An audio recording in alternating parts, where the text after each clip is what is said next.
Hey besties, and welcome to another episode of Level Up with the Teen Red Squad, your guide to navigating life as a young person. I'm your host, Shaun, and today we have another visitor from Exodus Chapter 2 and he's here to tell you all about it.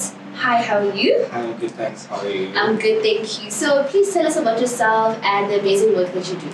First of all, thank you for having me. My name is Shaun Makweya, of course. I work at Exodus Chapter 2 as the Training and Development Coordinator, but I'm also the Provincial Coordinator for Gauteng. And as part of my work, I organize internal trainings and external trainings.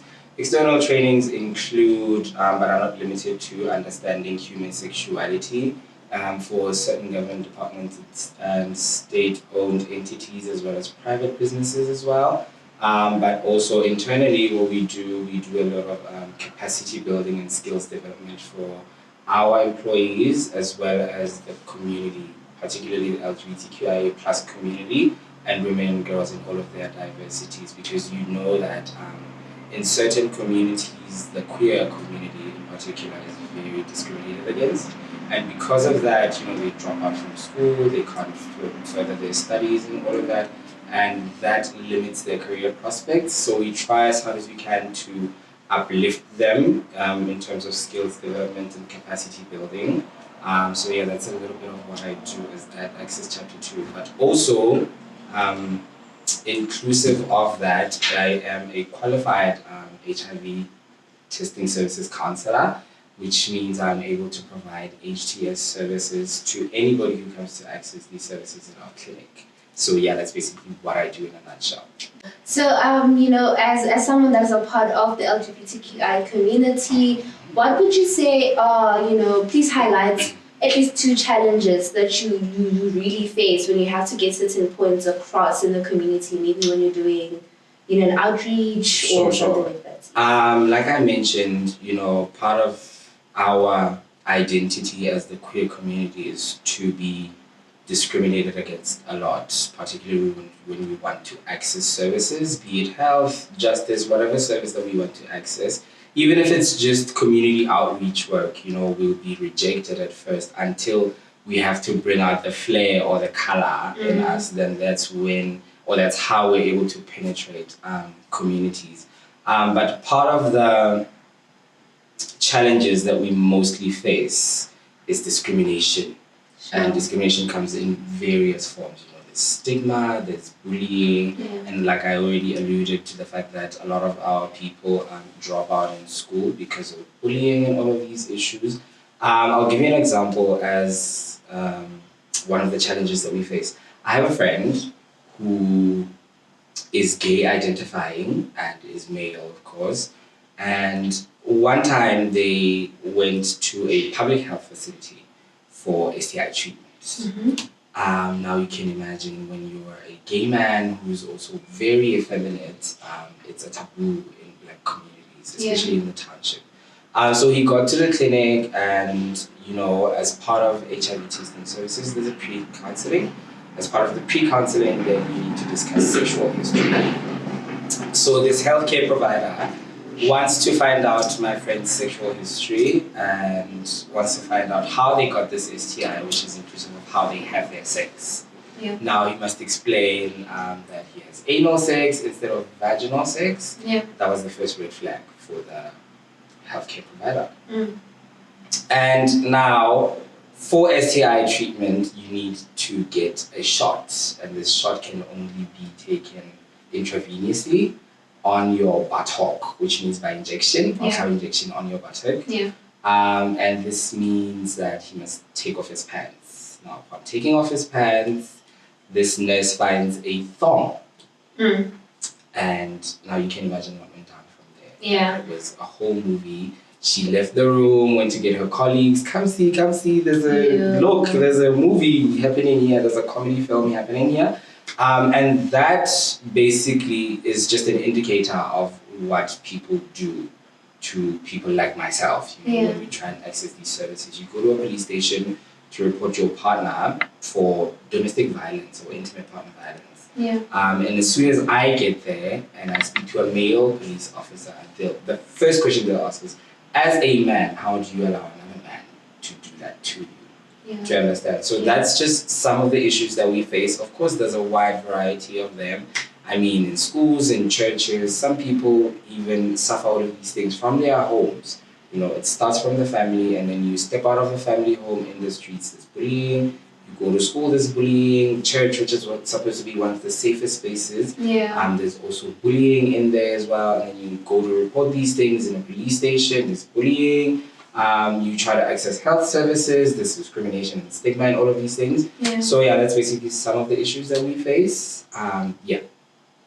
Where are you guys based, you know? Primarily, we're based in Pretoria, but we have a national footprint. We have physical spaces in Pretoria, in the CBD on Pretoria Street, and then we have another physical space in the Northwest where that is actually predominantly transgender. Yeah. Because out of the entire LGBTQIA plus acronym, the trans community is the one that's actually the most oppressed. Do you understand? So we have a center that is primarily focused on trans health, but you know that healthcare is a human right, so we cannot limit access just because you're not trans identifying or because you're not queer identifying. Yeah. So we have a physical space in Pretoria that is open to the LGBTQIA plus community as well as women and girls in all of their diversities.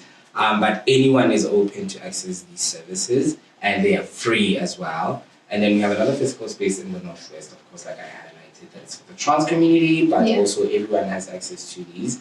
And then we have remote spaces all over the country. We have coordinators and paralegals in Mpumalanga, Free State, Eastern Cape, Western Cape. The only province where we don't have a presence is KZN. Which I know is a little bit tribalist, but we're working on it. But yes, we have a footprint nationally with physical spaces in Pretoria and Northwest. So with how, you know, things are evolving, now I'm seeing, you know, the Gen Z, right? Sure. We're so comfortable to like raise opinions, stand in who we believe we really are, despite what people say. Do you think with, you know, the whole stigma and the whole cultural and religious background clash, do you think maybe there'd ever be a point in life where we're like, everything is settled, the challenges are not the same anymore? We're working slowly towards that. As I highlighted in my introduction, that as part of my job, I do understanding human sexuality trainings for state-owned departments, you know, government departments, stakeholders, other NGOs, but also we try to penetrate religious spaces and traditional spaces as well. So we have projects that are in line with traditional leaders and religious leaders and traditional health practitioners, of course, and other services as well. But we're slowly getting to a point where, and I like saying this in my trainings, that who knows, 10 years from now, there could be a heterosexual person who's training us as the queer community about their challenges. Do you understand? Because everyone has challenges, I believe, in life. We're not the only people that have challenges, and we're not special. We're just oppressed because people, it's very easy to mock what you don't understand. And that's what people do. So we're trying as hard as we can to make people understand. We're not the only organization that does this work. There are a whole lot of other CSOs who do the work that we do. But yes, we are slowly getting to a point where people start to understand. Also because the Gen Z just don't care.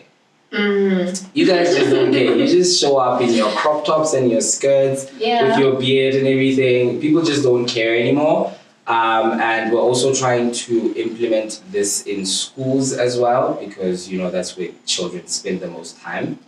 And we always say that children are the future of this country. Well, we are the future of the country, but we're living our futures. The generation that comes after us is the one that will lead us into a world where, you know, we're HIV free, we're stigma free, you know, and people are free to live their best life with unlimited access to their human rights. So for any other young person that could be watching this and, you know, they're so interested in Exodus chapter 2, where can they find you besides your base in Pretoria or any other bases you have, like on social media? We do have social media pages. We are Access Chapter 2 with the numerical 2 on all social media platforms. That's TikTok, Instagram, YouTube, Facebook, and X, which is formerly known as Twitter.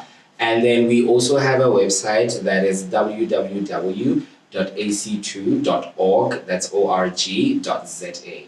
And then, of course, you find us on our physical spaces. But also, yeah, that's that. You've heard it all for you guys, for yourself, you guys. So please make sure that you check out Exodus Chapter 2 on all the social media platforms and also for the physical basis. Okay?